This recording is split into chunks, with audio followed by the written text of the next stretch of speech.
కరువు కోరల్లో చిక్కుకొని ఉన్న రాయలసీమ ప్రాంతం, వ్యవసాయం ప్రశ్నార్థకరం అయిన పరిస్థితులు, తాగడానికి మంచినీళ్ళు కూడా ఒక్కొక్కసారి దొరకని పరిస్థితి.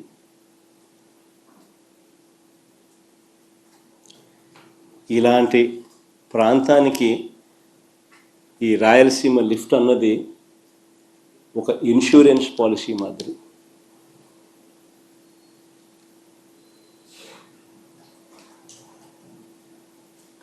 రాయలసీమకు, నెల్లూరుకు, చెన్నైకి ఇది సంజీవిని వంటిది.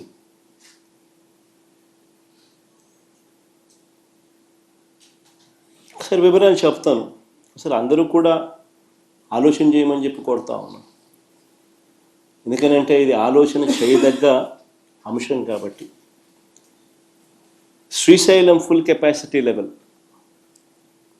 885 అడుగులు. శ్రీశైలం నుంచి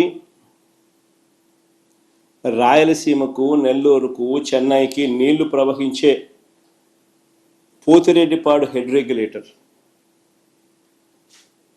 సిల్ లెవెలే, అంటే బాటమ్ మోస్ట్ లెవెల్, సిల్ లెవెలే 841 అడుగుల్లో ఉంది. సిల్ లెవెలే. ప్రస్తుతం ఉన్న పోతిరెడ్డిపాడు హెడ్ రెగ్యులేటర్ డిజైన్ చూస్తే పోతిరెడ్డిపాడు నుంచి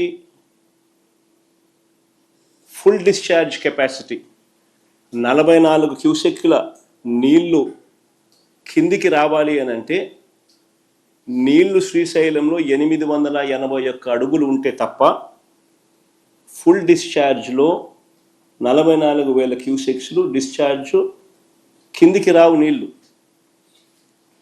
841లో కేవలం 2,000 క్యూసెక్లు డిశ్చార్జ్ మాత్రమే బయటకు వస్తాయి.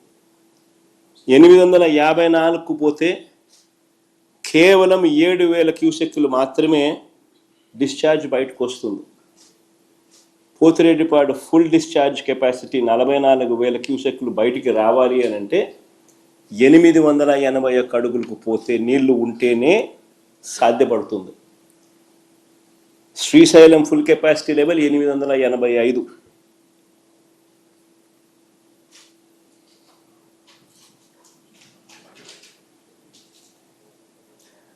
పోతిరెడ్డిపాడు నుంచి దాదాపుగా 101 టీఎంసీలు కేటాయింపులు ఉన్నాయి మనకు. పోతిరెడ్డిపాడు దిగువన పోతిరెడ్డిపాడు నుంచి 101 టీఎంసీల కేటాయింపులు ఉన్నా సరే గడచిన 20 సంవత్సరాలలో కేవలం 3-4 సార్లు మాత్రమే కేటాయించిన మేరకు నీళ్లు కిందికి వచ్చాయి.